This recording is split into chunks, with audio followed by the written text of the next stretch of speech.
Bueno, continuando con los pensamientos de Jeremías, habíamos tomado el último día, Jeremías capítulo 14, y allí en Jeremías capítulo 14 habíamos hablado de lo que era la sequía, de una sequía terriblemente grande que había caído sobre Israel, y que eso afectaba no solamente físicamente, sino espiritualmente, que la razón de esa sequía que Dios había mandado sobre el territorio estaba basada en las actitudes morales, intelectuales, no intelectuales, sino espirituales que el pueblo tenía. Y ahora en Jeremías capítulo 15, ante el ruego del profeta, Dios va a continuar hablando. Así que vamos a orar primero, como hacemos siempre, y después vamos a compartir algunos pensamientos sobre Jeremías capítulo 15. Bueno, gracias Señor, te damos por tu palabra, y Señor, te rogamos que abras nuestra mente, nuestro corazón, que estemos atentos a ti, Señor, y que también después seamos obedientes.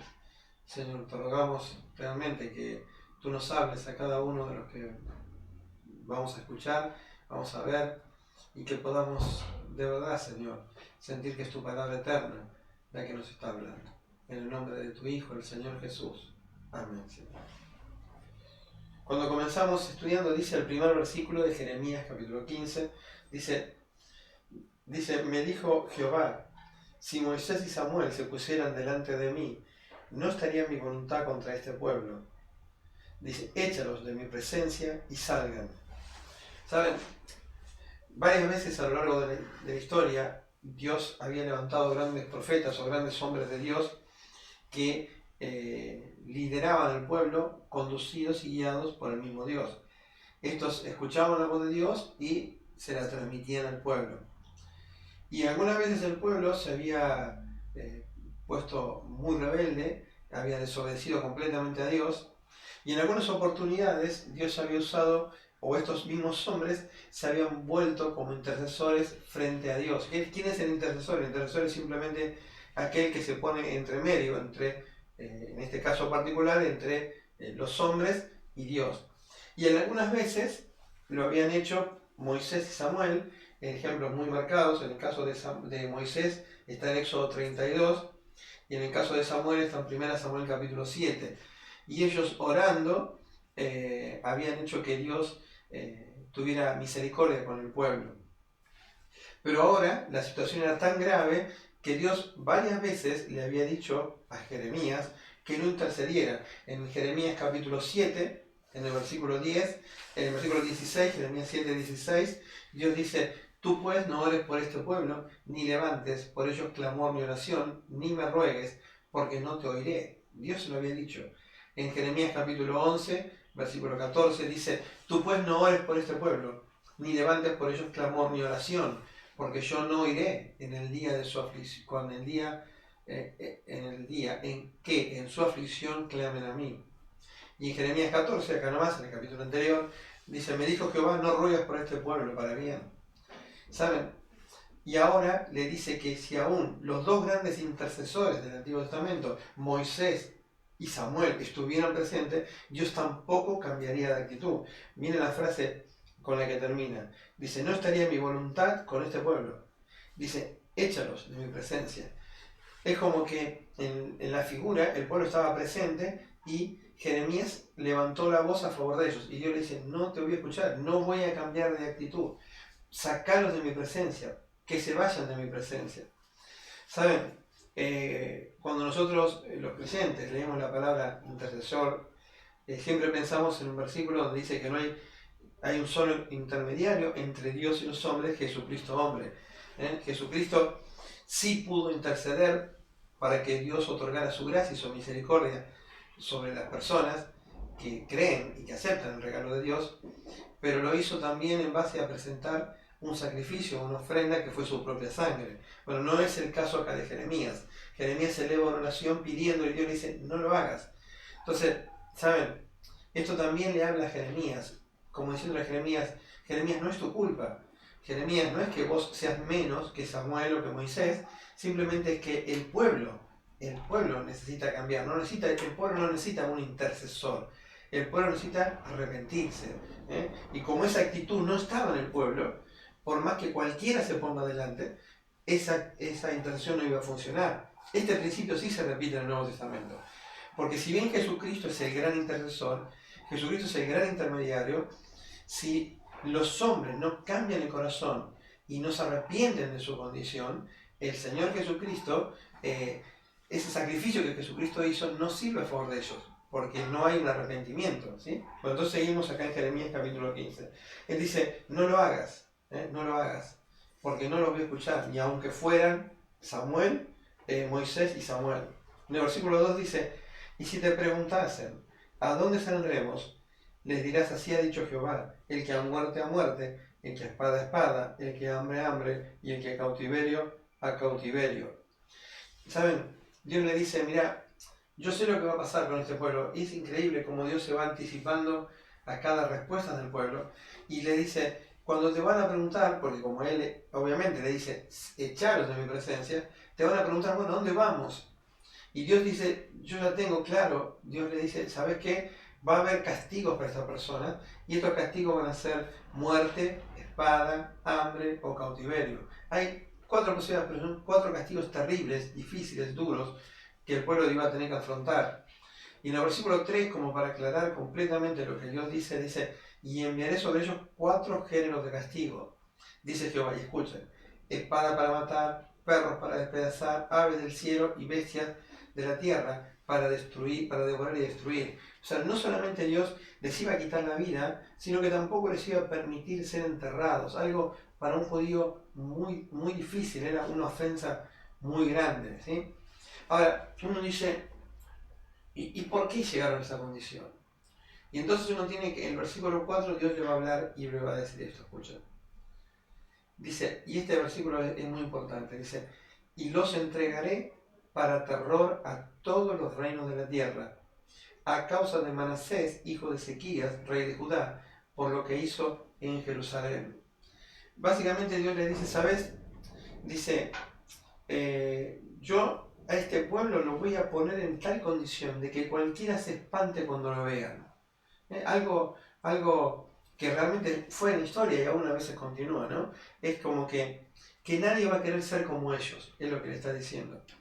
Y dice, y la razón, el origen de ese problema está en Manasés, hijo de Ezequías. Ahora, Manasés fue quizás uno de los peores reyes de Israel. Y no solamente eso, sino que resalta que dice hijo de Ezequías. Ezequías fue un buen rey. Entonces, es como que Manasés tenía en su hogar ejemplos buenos para ser conducido, pero en su rebeldía tomó todo lo contrario, hizo todo lo contrario a lo que su propio padre había hecho. Y no solamente eso, sino cuando nosotros vamos a la historia, Manasés fue terrible, realmente muy, muy malo, y llegó aún a sacrificar a su propio hijo para los ídolos. Y no solamente eso, sino que también puso altar de ídolos en el templo de Dios. O sea, Manasés fue terrible lo que hizo. Ahora, ¿cuál es el problema? La influencia de Manasés en el pueblo hizo que el pueblo lo siguiera y continuara con ese pecado. Dice, la historia cuenta en 2 Crónicas 33, que Manasés al final de su vida se arrepintió, que Manasés se reconcilió con Dios e intentó cambiar las cosas, pero ya su pecado se había transmitido a todo el pueblo. Y entonces el problema es, se originó Manasés, pero se arrastró a todo el pueblo. Entonces Dios dice, a ver si lo digo más simple. Lo que Dios está diciendo es, ¿sabes? El pecado se originó hace mucho tiempo en Manasés, pero se prolongó en la historia.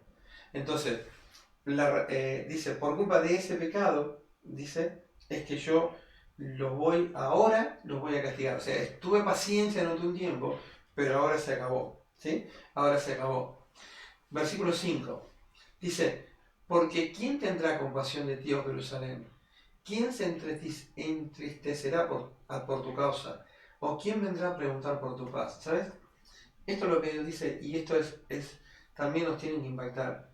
Dios va a mandar un castigo por culpa del pecado de su pueblo, pero lo quiere hacer reflexionar y le dice, mira Israel, ¿quién se preocupa por vos? ¿Quién realmente se duele con tu situación? ¿Quién es capaz de ir a preguntar qué hacer para cambiar? Es como que Dios le dice, ¿sabes? Yo te voy a mandar a este castigo, pero soy el único que a lo largo de toda la historia me preocupé por ti. ¿Por qué ahora ellos habían ido muchas veces a buscar ídolos, a buscar aliados en otros pueblos? Pero la verdad es que ahora estás solo, estás solo. Y saben, yo pensaba muchas veces en esos cristianos que se fueron lamentablemente alejando de Dios.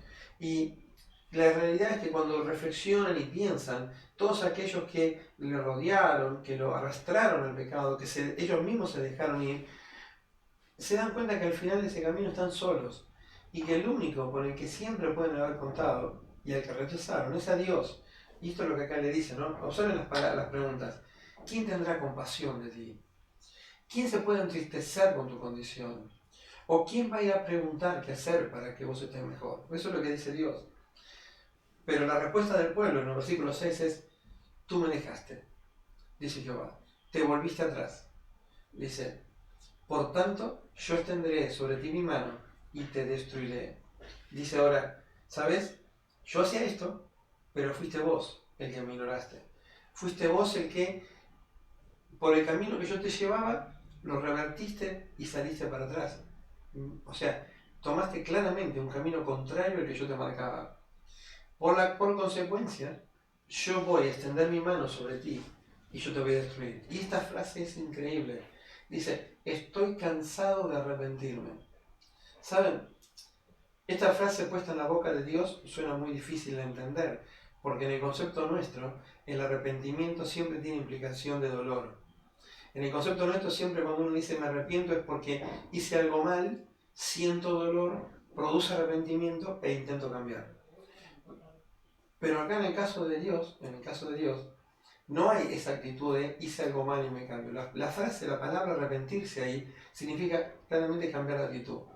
Entonces uno dice, bueno, ¿cuándo? Bueno, recuerden, empezó con Manasés, la historia continuó y Dios durante varias veces tomó la decisión de castigarlo, de castigar al pueblo, pero en la misericordia de Dios cambió de actitud y les permitió, les dio más tiempo. Eso es lo que dice acá, pero ahora ya me cansé de esto, dice Dios. El tiempo se acabó. Y saben, yo pensaba también, particularmente, en la vida de cada uno de nosotros, cuántas veces Dios debería haber mandado castigo sobre nuestro comportamiento. Cuando Él dice, yo soy el único que me preocupo por ti, y fuiste vos el que me diste vuelta la cara. Y Dios ahí debería haber mandado juicio, pero Dios cambió de actitud por su gracia y su misericordia. ¿Sí? Bueno, lo que dice acá, esto terminó. La paciencia se acabó, sería como si lo dijéramos en nuestro lenguaje, ¿no?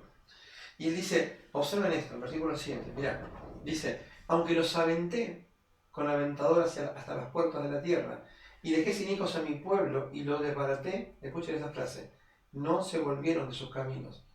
En palabras sencillas es, intenté aún castigarte, busqué castigos que no sean tan graves, tan dolorosos, porque al aventar era enganchar como con una azada, levantar las semillas y el viento arrastraba lo malo y caía lo bueno. Dice, yo intenté hacer eso, dice, pero no se volvieron. O sea, ni aún el castigo hizo que el pueblo se arrepintiera, ¿no?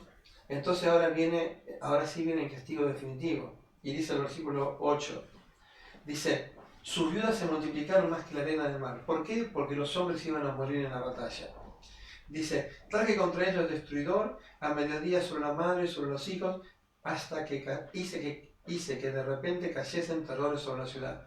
Dios dice, no voy a perdonar a nadie. No voy a perdonar. Miren hasta dónde llega, miren, versículo 9. La inguidez en la que dio luz a 7. ¿Saben? En aquella época, en el pueblo de Israel, la bendición eran los hijos.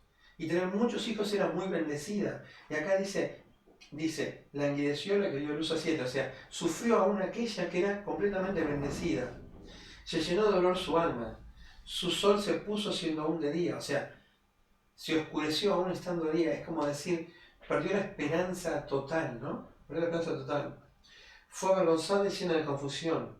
Y lo que de ella queda lo entregaré de espada delante de sus enemigos, dice Jehová. Ahora, este era el mensaje de Dios. Dios le dice, mirá, acordate, dame una vuelta. Dice, no intercedas, porque aunque intentaran interceder los más grandes profetas, yo tampoco voy a escuchar, echarlos de mi presencia, y cuando ellos te digan a dónde voy, vas a ir a la guerra, vas a ir al hambre, vas a ir a todo esto, eso es lo que Dios le dice, y dice, no solamente eso, dice, yo los voy a entregar por terror a todos los demás, ¿por culpa de quién? De Manasés. En él se inició, pero se prorrogó, y les tuve paciencia, muchas veces me arrepentí, bueno, pero ahora ya terminó. Intenté por castigos más leves y aún así continuaron. Dice, por lo tanto, voy a mandar un castigo durísimo. Y llega al versículo 10, y ahora es el profeta el que habla. Su corazón se vuelca delante de Dios y dice, ay de mí, madre mía, me engendraste hombre de contienda y hombre de discordia para toda la tierra. Nunca he dado ni tomado en préstamo y todos me maldicen. El profeta dice esto, mira, básicamente. Dice, ¿por qué me engendraste como un hombre que le lleva problemas a los demás? ¿Por qué me pusiste en una situación en la que todos no me quieren? Dice, yo nunca estafé a nadie y sin embargo me tratan como un estafador. Eso es lo que él dice, ¿no? Es lo que dice. ¿Saben? Es como que él dijera, Dios me pusiste en esta posición. Dios me diste un mensaje que lleva dolor a la gente y por transmitir tu mensaje todos me odian. Ese es el reclamo del profeta, ese es el dolor del profeta. Y Dios le contesta en el versículo 11, un versículo un poco complicado en nuestra Biblia, pero se les voy a leer también en otra Biblia, en otra versión. El 11 dice, sea así, oh Jehová, si no te ha rogado por su bien, si no te he suplicado ante ti en favor del enemigo en tiempo de aflicción y en época de angustia. Saben, este versículo es muy difícil en varias versiones, pero lo busqué, ustedes me conocen, saben que lo investigué, y una versión que aclara bastante es la versión de las Américas. Dice, el Señor dijo, ciertamente te libraré para bien, ciertamente haré que el enemigo te haga súplica en tiempo de angustia, de calamidad y en tiempo de angustia. Y entonces cuando uno lo lee de esta manera entiende que lo que está hablando acá es Dios. Y Dios le dice, cuando él reclama, le dice, ¿por qué me pusiste en esta situación de que todos me odien? Dios le contesta, yo he rogado por tu bien. Y he hecho que tus enemigos te supliquen. Y uno dice, qué locura, ¿qué es esto? Bueno, esto sucedió. Jeremías 39, más adelante en el tiempo, dice que cuando Nabucodonosor tomó el territorio, dice esto, miren, 39:11. Dice, y Nabucodonosor había ordenado a Nabuzaradán, capitán de la guardia, acerca de Jeremías, diciendo, tómale y vela por él, y no le hagas mal alguno, sino que harás como él te dijere. Esto que parecía inconcebible, que Dios le dice, yo voy a hacer que ellos te traten re bien, que te cuiden los enemigos, porque vos te jugaste por mí, y parece imposible, y cuando vemos la historia sucedió, el principal Nabucodonosor le dijo a su general, andá a buscar a Jeremías y cuidalo y haz todo lo que él te pida. ¿No? Versículo 12. Esta era la profecía. Dios le dice, cuando él dice, ¿por qué me pusiste en esta condición? Dios le dice, yo te voy a hacer que te cuiden. Pero en la mente de Jeremías esto parecía imposible. Y entonces dice el versículo 12, miren, ¿puede alguno quebrar el hierro? El hierro del norte y del bronce. Él dice, ¿alguien puede frenar el poder del rey asirio? Porque acuérdense, el hierro del norte y bronce era referencia a ello, ¿no? ¿Se puede alguno hacer cambiar las decisiones de este rey poderoso? Este es el corazón del profeta angustiado, que lo lleva a hacer, miren, lo lleva a dudar del poder de Dios. Dios le dijo, yo voy a hacer que te traten bien. Y él dice, ¿alguien puede hacer cambiar esto? Este corazón. Versículo 13, está hablándole a Israel. Y le dice, tus riquezas, tu tesoro, entregaré la rapiña sin ningún precio.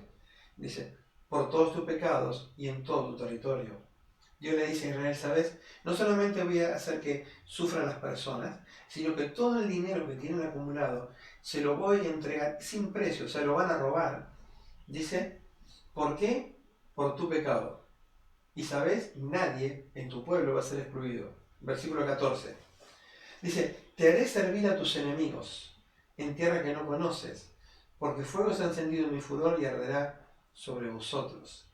Esto es lo que le dice Dios, dice, ¿no? Yo te haré, dice, servir a tus enemigos. ¿Saben?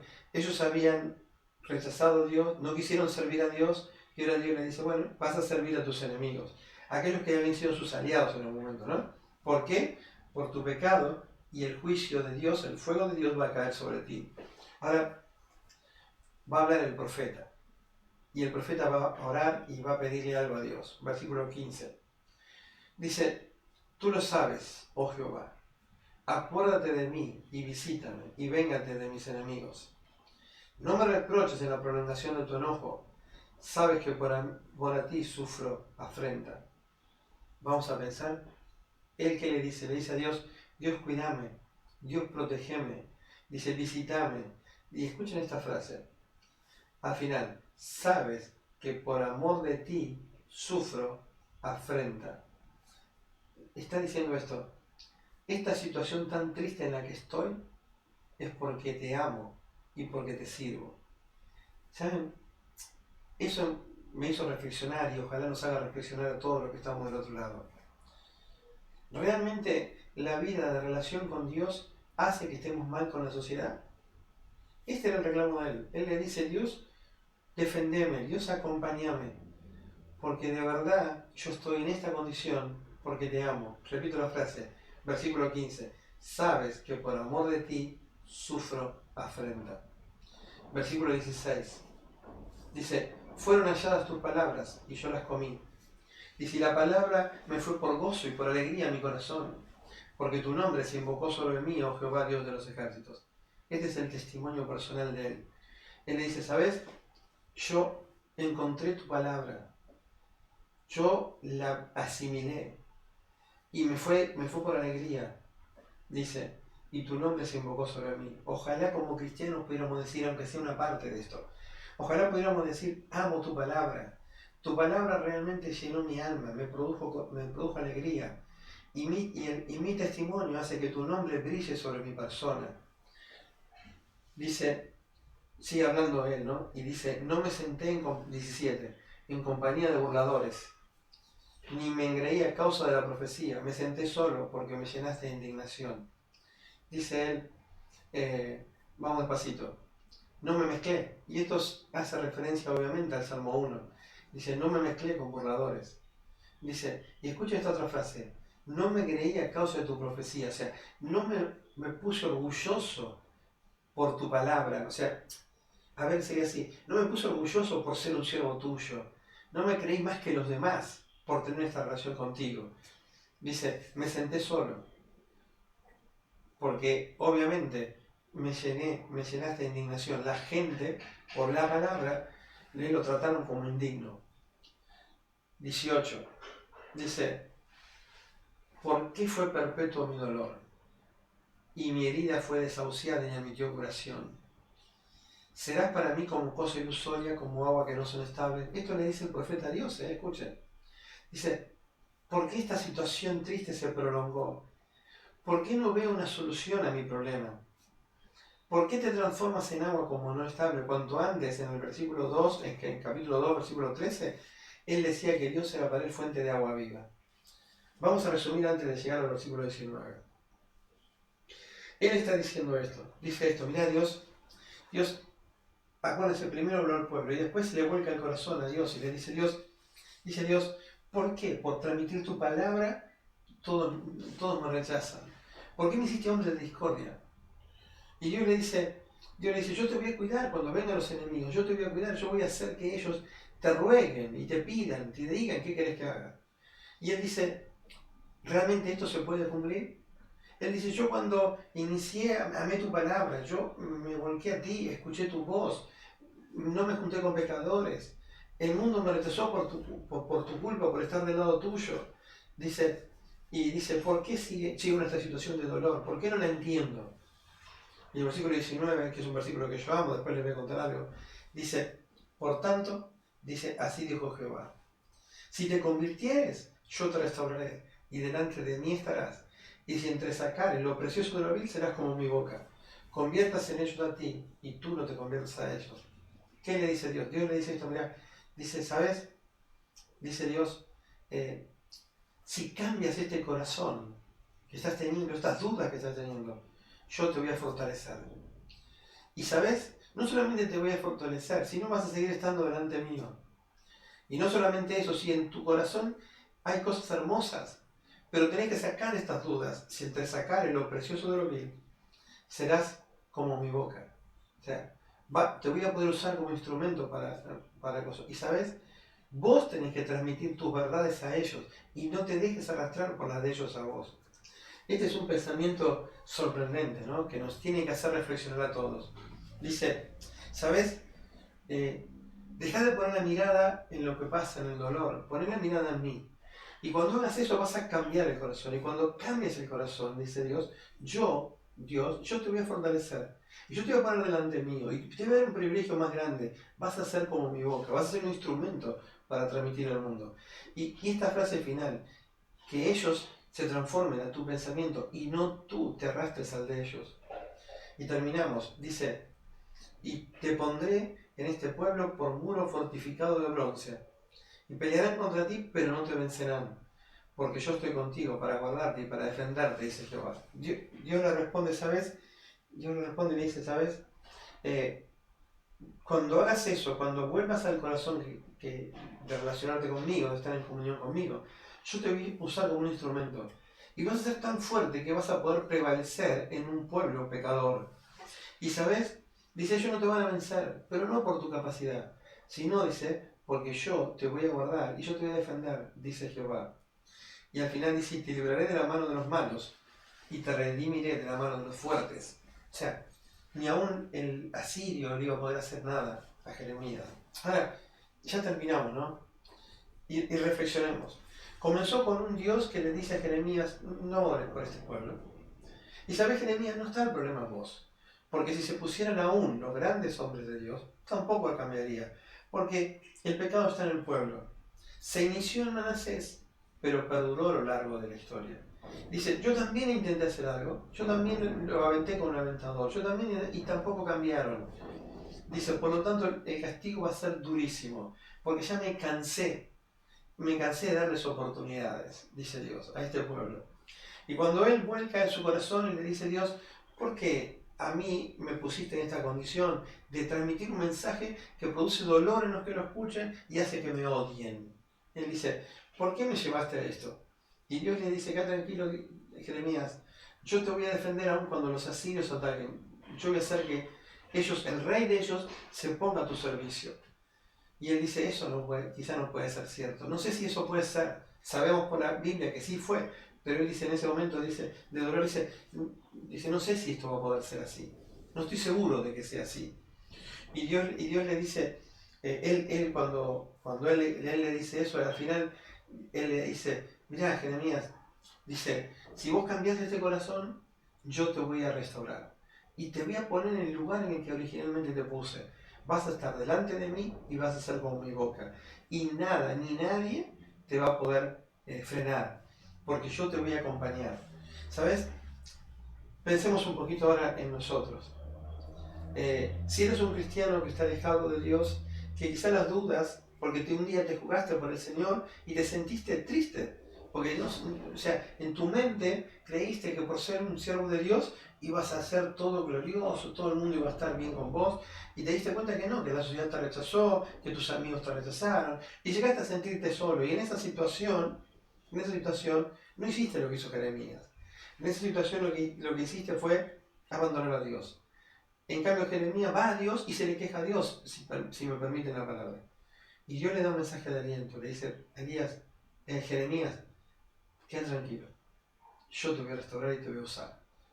Y este es un concepto importante que tenemos que tener en el corazón.